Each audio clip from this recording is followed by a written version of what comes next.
on. Command has been given. Crank him up. Let's go. When I say I don't know, I don't know. Let's go, baby. Now, the Morning Drive. Buckle up, everybody. A little bit of this and a little bit of that. It's a game changer. I listen to you guys every single day on my way to work. Well, again, I'm not a doctor, nor do I play one on the radio. You guys are amazing. What are you doing over there? I'm going to the top. The Morning Drive with Mike Bagley and Pete Pistone. To the bat balls.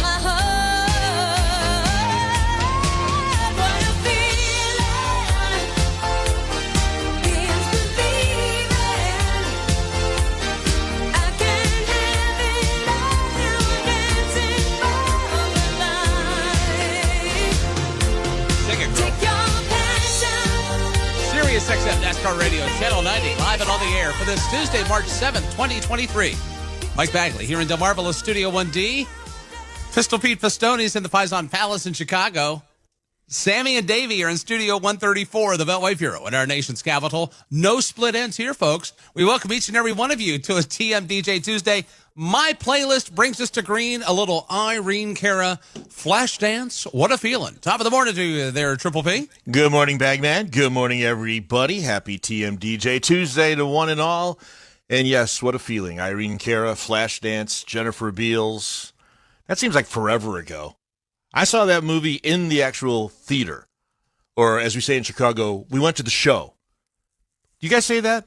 We say that all the time. No. Like my dad used to say, where you guys go? We're going to the show. Going to the show? What do you mean? You mean the movie theater? Yeah, the show. Okay, this is the second thing in the last week that I've tried to slide in here, and you all have addressed it right from the top. This actually, the reason I'm playing this song, and my playlist today will be celebrating songs that turn 40 in 2023. That's how long ago that song came out, 40 years ago. They don't sound a day over 20. What are you doing to us, Baggy? Why do you have to treat us so poorly like this? I just can't keep anything from you people. We're good at What a finding out things. feeling.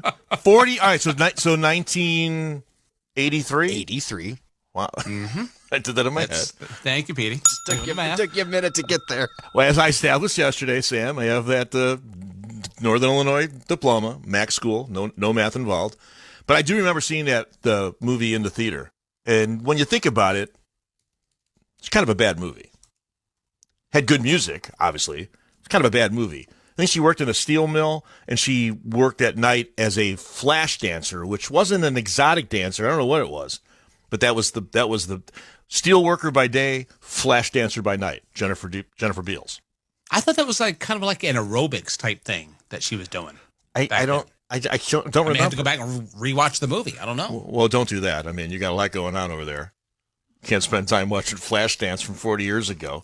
Years ago. Real quick. She's a maniac. She's a maniac. It says that she's an 18-year-old welder at a steel mill in Pittsburgh, Pennsylvania, who lives with her dog, Grunt, in a converted warehouse. She aspires to become a professional dancer but has no formal dance training and works nightly as a cabaret performer at a neighborhood bar and grill. Okay, there you go. And she meets some guy, I forgot his name, Michael Naughton? Michael Nori, and he was on some show called Making It, which was a TV show based on sort of like the disco phase back in those days. See what you did to us, Baggy? You pulled out a 40-year-old movie song, and you got us down memory lane. Guess what? You got 3 more opportunities coming up for that as well.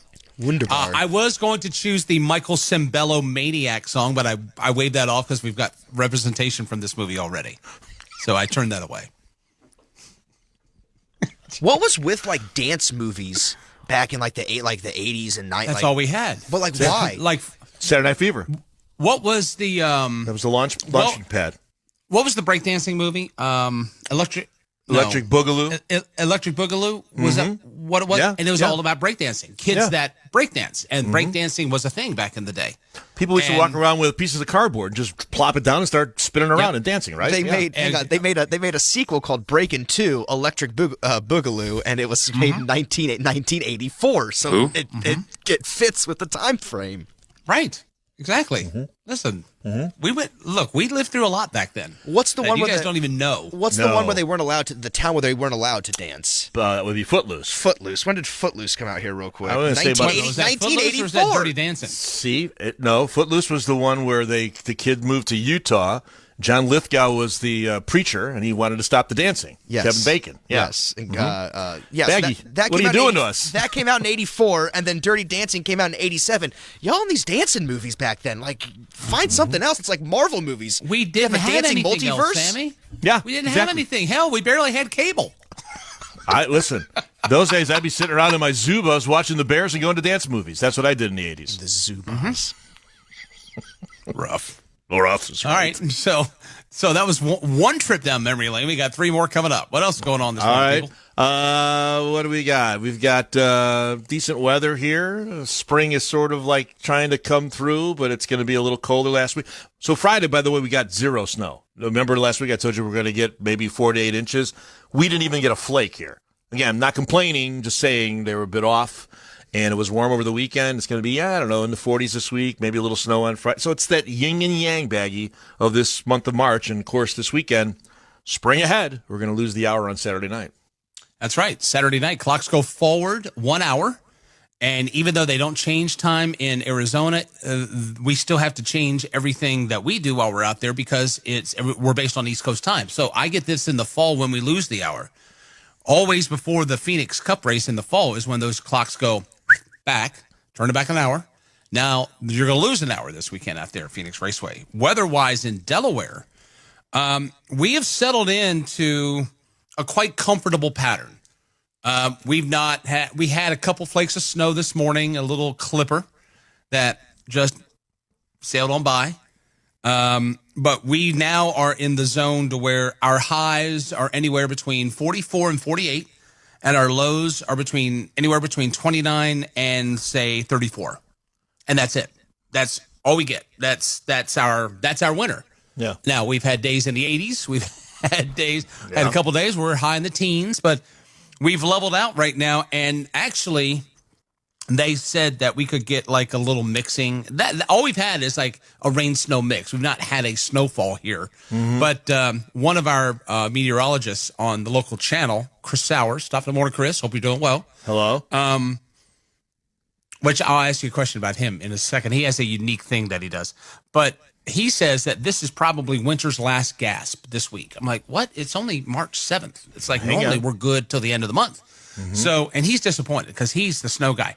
Let me ask you this. So he is a local homegrown meteorologist. I know this because of his accent. He's got a Jersey accent, a central, like Philly kind of that area accent, which I can pick out. Just, you don't even have to say more than 2 words, 3 words. I can already tell it.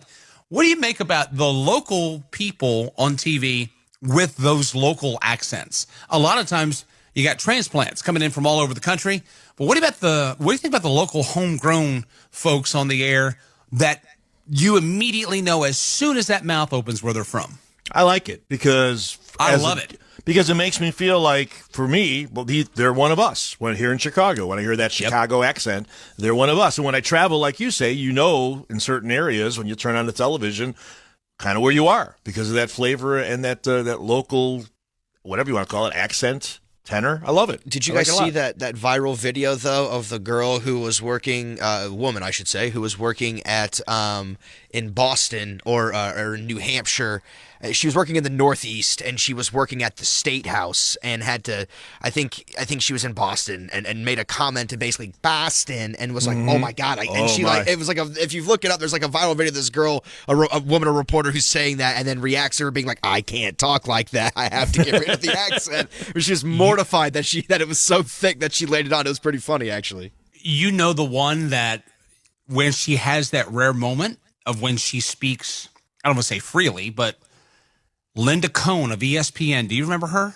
Oh, yeah. She's still there. When she was on the air, she would deliver what she would deliver. But when she was off the air, that New York accent. Holy cow. I don't know how you turn it off like that. Yeah.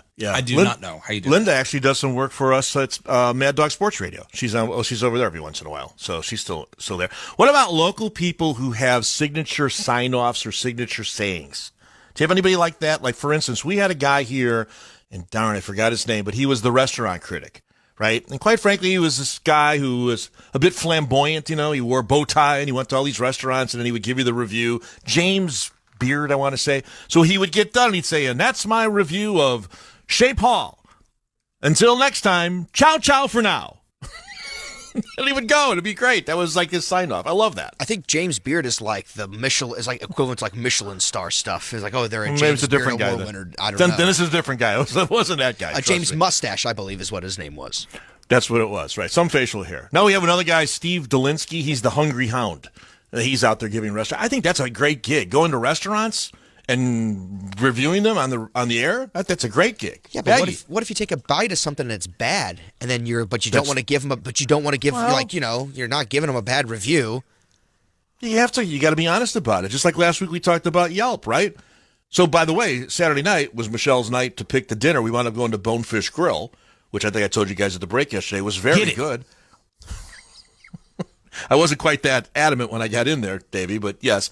But the point is, on Saturday or Sunday morning, I gave that a very nice Yelp review because I had a very nice experience. The same idea. If I'm the restaurant critic, I got to be honest about things. Ciao, ciao for now. You mentioned like signature sign-offs. This doesn't really fall into that category, but we do have that tug of war at the end of our 5 o'clock newscast. That it is a man, Rick, and it's Shari. Both of their last names are Williams. Oh boy. And so what they do is when they shut out or they shut down the newscast, they thank everybody for so-and-so, so-and-so, so-and-so, so-and-so, so-and-so, so-and-so, and so-and-so, I'm so-and-so, and for so-and-so, thank you for watching. Brian is up next with the 6 o'clock news. Right. Well, when Shari ends, she'll do that whole thing. We'll see you at 10 o'clock on PHL 17, 11 o'clock back here tonight. Have a great evening. And then Rick has to get the last jab. So long. Or take care. Yes. See you later. He always has, he won't let her sign off. Yes. She'll do the whole thing, and then he's got to get the pop right in there at the very end. And now some nights it ticks her off. I can tell it. When she gets uptight, you know it. And he never will let her have the final sign off. Even though he is the anchor of the 5 o'clock news, he won't let her shut it down. Come on. That's how he feels. Bye. So long. So it'd be like at the end of the show when you say for Davey, for Sammy, for Pistol Pete, I'm the bag man. Thanks for listening. We'll see you tomorrow. And I would jump in. Bye. Or something like that. Stand up. Sayonara. Something like that. Ciao, ciao for now. Ciao, ciao for now. So long, everyone. See ya. Whatever. What am I, That's the equivalent of that. Yeah. Petey, I'll mark that down for you to do that today. No. I don't want to step on anybody. By the time he's winding up, I'm not going to lie. I'm packing up. That's the way it goes. Zoom camera's already turned off for crying out loud. Or I could just give a so long, everybody, and then See ya. Gotta go. Yeah, that would work. See ya. So here we have, you talk about sort of crosstalk. On the NBC affiliate here, we have Stephen Holt, who's Lester Holt's son, and Allison Rosati, right? So they do crosstalk with Lester Holt for the NBC Nightly News. That's got to be weird. Hey, And Dad. it's like, exactly. Michelle and I said it every time, hey, Dad, what's up? How you doing? And he's like, we're going to go to, and then he says, thanks, Lester. I'm like, come on. Just say, thanks, Dad. Thanks, Pop. Well, so when Vince Welch and Dylan Welch will work later this year, Right. what do they call each other? Do they call Dad, son? Or do they say Vince, Dylan? I mean, how do you do that? It'd That be to me so would be weird to me, too. I That's would weird. never To be Vince. able to call my father Walt on the air. Thank you, Walt. Appreciate it. I wouldn't be able to do that. Do you think they have like nickname? Like I don't know. Like if I had a son Dylan, the first nickname it would be like Dilly Bar, because I like a good Dilly Bar from Dairy Queen. And No, I Vince like, let's go to your Dilly Bar and see what you got to say. And then like he calls him like Vinny or Papa Vin or something like that back. It'd be kind of fun, a little playful. Hey, V, what's Yeah. going on over there, V? Big V, what's up? Precautions are out. What's going on, Grape Juice? Well, that's your last name, too. Welch's. No, that's bad, Pete. That was bad. So anyway, what Mike's referring to, if you missed it, Vince and Dylan are going to be on the High Limit Sprint Car Series that Kyle Larson has on Tuesday nights on Flow Racing. Well, we had, I had Harry Carey and Chip Carey here. I don't remember them calling each other Pops or Grandpa or anything like that. I don't know. It's weird. There's been a lot of father and son broadcasting duos out there. I don't know. It's kind of weird. I'll tune in. I'll tune in to see what Vince and Dylan decide to call each Kyle other Petty on there. always calls his dad the king. But Never that's really calls him dad. Yeah, that's true. But that's he's the king. That's Now- he's the Fair. king. Now in private, does he? Good to be the king. Does he call him Your Grace or does he just call him Dad? Like I Hey, didn't king, know. you pass the salt. Yo, Grace. You know what I mean? Like Kyle, like giving a little bow there too. I don't know, maybe. No, Kyle was throwing some heat yesterday on his podcast with Nate Ryan. Any of you guys hear any of that? I did. He also No, said he what was happened? listening to our channel basically his whole drive from Daytona back to Charlotte. So good morning, KP, Kyle. my man. He had a few, and listen, I have no problem with it. He had a couple of hot takes. One of them, and I'm paraphrasing, Dave, if you can remember, he said that Ryan Blaney is a lot like Casey Kane, where people feel like there should be more and he hasn't been able to deliver on the racetrack up until now. Something along those lines. That's fair. I think it's kind of fair. Kyle took a lot of heat for that. And he had some comments, and we'll get into that in the show today, about Chase Elliott and waivers and whether or not he should get one and whether or not NASCAR should grant him one and whether or not drivers should be doing stuff outside of racing, all that kind of stuff. But, hey, that's what if I'm going to listen to a podcast with Kyle Petty, I don't want him reading the Gideons, okay? I want him telling me some things that are on his mind. I want hot takes. Thessalonians. He has very strong opinions on things, and that's what I want to hear when I listen to Kyle Petty. So check that podcast out if you have a chance. Well, I've got some thoughts to share on this whole Chase Elliott waiver thing, too. We'll do that, bottom of the hour. When we come back, we'll tell you what's brewing overnight. Headline check number 1 coming up at the bottom of the hour. Also, still to come this morning, we're going to get into Tuesday takeaways. 866 Pit Lane. You can also tweet them to us. SiriusXM NASCAR, hashtag TMD NASCAR. Top of the hour, 8 a.m. Eastern. We'll visit with NASCAR Senior VP of Competition, Elton Sawyer. Coming up at 8:50, we'll have the calendar. 10 Eastern this morning. We'll visit with the race-winning crew chief from Sunday's Pennzoil 400, and our guy, Rudy Fugle, will join us at 10 a.m. in the East. So glad you are with us. It's a TMDJ Tuesday here on this Tuesday, March 7th, 2023.